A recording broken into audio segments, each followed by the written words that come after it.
I'm Bill Vanderpool, and I'm one of the board members of the Douglas County Conservation District. And we are fortunate to have Andy Hough, who is our backyard conservationist of the year. I'd like to introduce Andy. Thank you very much. Thank you, Bill. Well, hello everybody. My name is Andy Hough. My wife Kim is not able to be here this morning, but I'm going to give you a short tour of our yard, and we have tried to incorporate good soil management practices, nutrient cycling, edible landscape, gardening.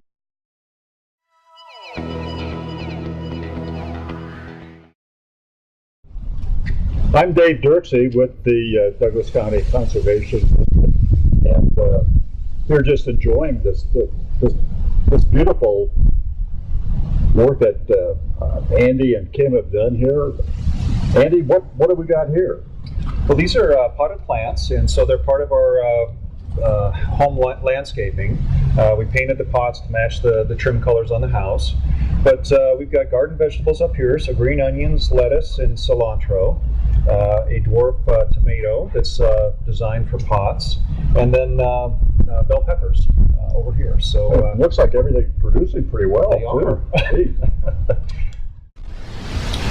So these are two apple trees that I grafted, and as they started growing, trained into a fan-shaped espalier. And these are perfect for up against a flat plane like a warm wall or a fence line or a lot line or something like this. Just put a small wire trellis up and train these up onto it. Very decorative, and they produce great blossoms in the spring and good fruits in the summer and fall. A fountain. Got some peppers that my wife grew. Fruit plant. These are black raspberries. So there's a variety of things that you can do inside of pots.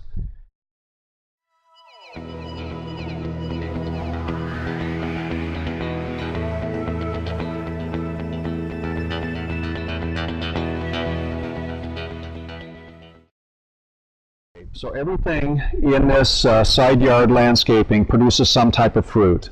These are serviceberry right here, a dwarf variety Regent. We have Mar de Bois, one of the best tasting and most aromatic strawberries available today, growing underneath.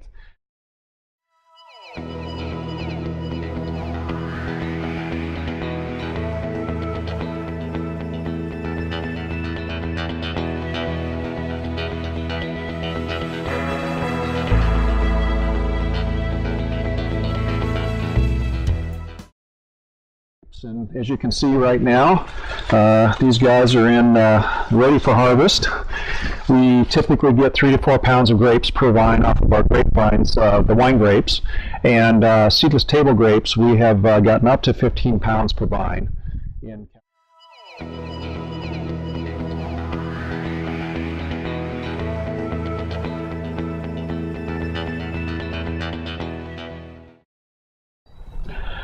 So this is another one of our outdoor living areas, and we try to create a secluded alcove right on our kind of front side yard. Everything in this alcove produces some type of fruit: plum tree, cherry tree.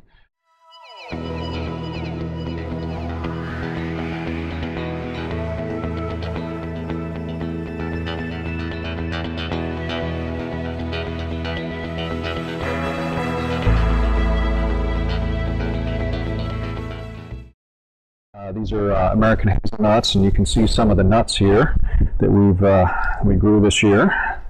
It's a lot of fun. And sea berry over here.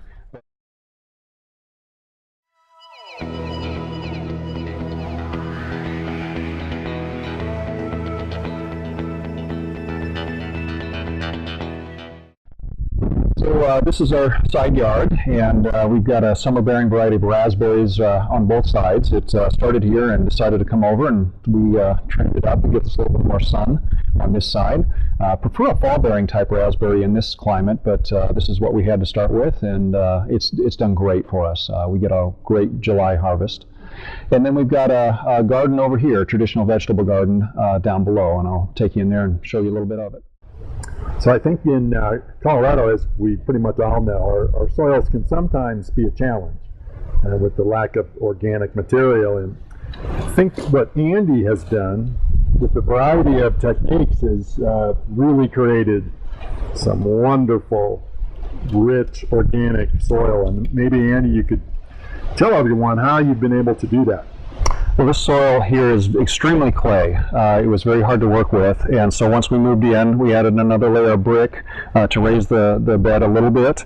And I've been adding compost, any kitchen scraps, rabbit manure, different things like that. I put a couple inches of sand in, and I've dug this in for several years. And as you can see, it's turned into much more of a just a balanced loam. A lot of earthworm activity. We've collected night crawlers on a number of occasions, put them in here. Even the eggshells will crumble up and put in here. And then we mulch it with the shavings out of the chicken house, and so they're getting the nitrogen and a good mulch cover at the same time. And as you can see, over 5 to 6 years, this has really turned into a great loam. So this is our traditional garden, and it's kind of an unused corner of the lot. We've got tomatoes, planted a fall crop of sugar peas. They're coming up to grow up the trellis here, so you can do that spring and fall.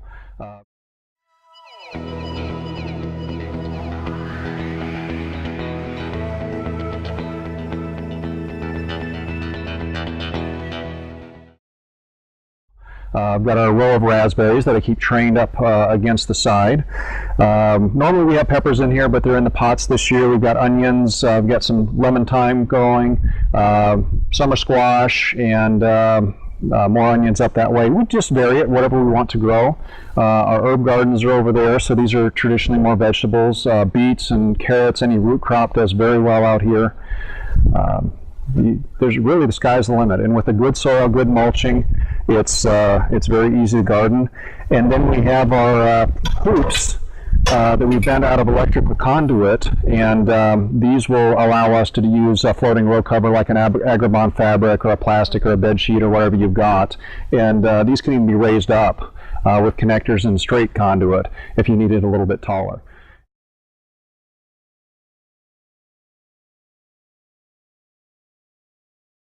So this is going from the side yard to the backyard, and we have a couple of little herb beds right off the patio. Kitchen's right there. We've got mint, thyme, sage, chives, green onions.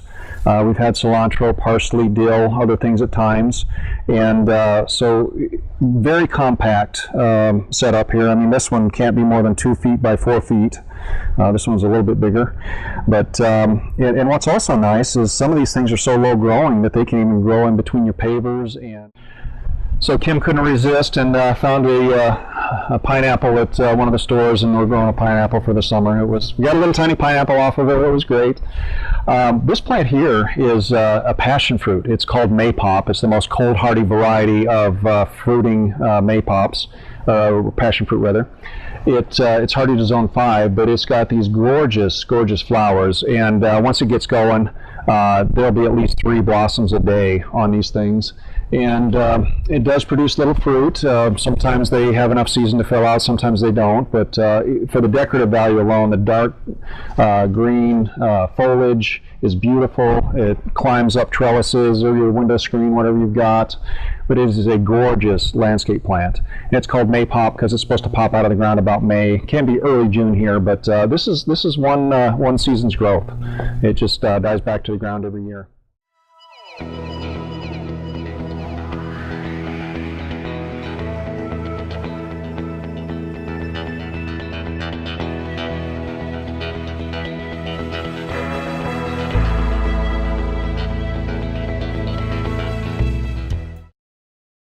And so there are catch pans underneath here that catch all the rabbit droppings.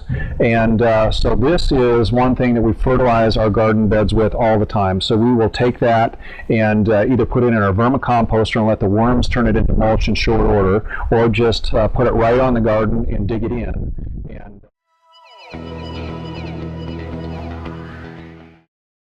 we've incorporated fruit trees into our landscaping. So this is a pear tree. The one next to it is a pear tree.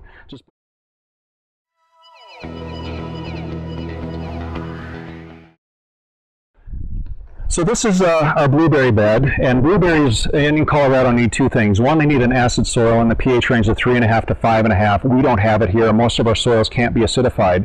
So I created a raised bed and created a planting mix of sand, peat moss, and pine bark, mulched it with pine bark, which is naturally acidic slightly. And then I amended it with micronized elemental sulfur, iron sulfate, and ammonium sulfate. So I keep checking the pH. So these are gooseberries. I've got 5 different varieties of gooseberries among this around this tree.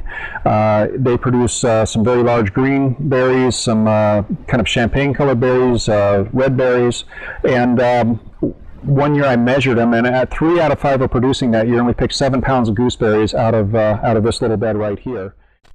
So this is our vermicomposter, which is a fancy word for composting with worms, and it's just a box built. It's got a synthetic rope underneath so the compost can fall out below. Place cardboard in the bottom, get it started, and then you put all your scraps in here, all your kitchen scraps, yard waste, the rabbit manure can go in here. I keep it covered with newspaper or newspaper or cardboard to keep the worms moist. But look at all this worm activity right here. And this here looked like this not long ago, and they have turned the kitchen scraps and rabbit manure into this excellent worm casting compost. Right there. You can see all the worms up in there. They're getting into this fresh kitchen scrap right here. Look at all those guys. And these guys reproduce very rapidly. I can't remember exactly. It seems like they'll double their number in 90 days. But look at that stuff. I mean, that's ready to go in the garden right there. A little private alcove on the side yard, and again, you wouldn't even know you're right next to the street here. This is my youngest daughter, Kylie, and my next daughter, Allison, or Allie, as we call her. And we've just got some of the fruits of our labors to show you. So I think one of the striking impacts that is my first time visiting, and it's just been so interesting and impressive. And then when I think about the opportunity for Andy and his wife's kids to be exposed to food production and all of the collateral benefits that go with working in a closed ecosystem, generating this phenomenal bounty in a relatively standard suburban lot, I think is really impressive and can really act as a real interesting model for conservation, food production, and education in everybody's yard. So that's really exciting from a Douglas County Conservation District's perspective. So Andy, maybe you could just really quick here, show us what you have. Yeah, absolutely. All of this stuff came from either this yard or a neighbor's lot. In the case of the apple butter, a neighbor was giving away their apples, and so they all became apple butter. We've got plum butter right here that came off of that plum tree, tomatoes from the garden, beets that came out of the garden a year or two ago, blueberry syrup. These are green chilies that we grew and canned up for all of our Mexican food. I think this is mint, but we've dried some of our herbs and we just keep them in jars. Obviously the eggs. Some of my favorites, grape jam right from those vines over there.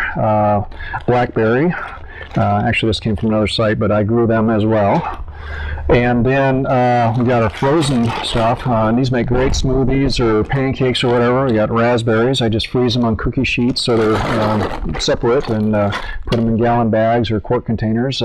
Here's some of the gooseberries from the trees back in the back. But this is venison chili. So I hunt as well, and I always use 10 or 20 pounds of the venison meat to make chili, but all the peppers and tomatoes and onions, if I've got them, come from the garden, and makes a fantastic chili. Have you guys learned a lot from this? Yes, we have. Do you participate in putting all this stuff together and harvesting?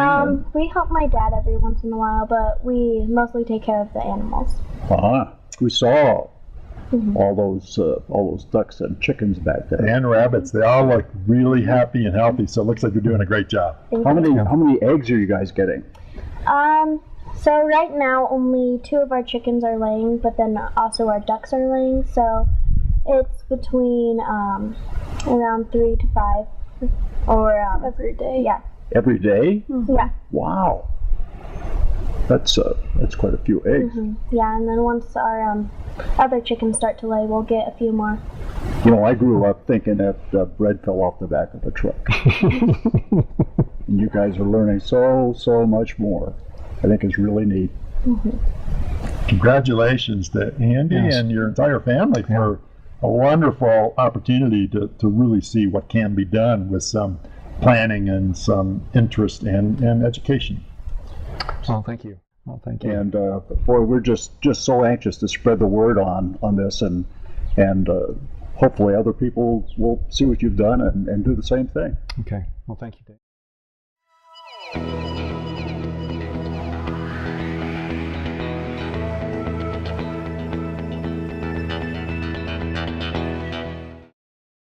Andy, on behalf of Douglas County Conservation District, we really appreciate the opportunity to see what you're doing, and it's really inspiring. And I can't wait to see what I can do next year in my garden. All right. Again, thank you very much. Thanks, Andy. Dave, thank you. I appreciate it. Thank you, girls. Thank you.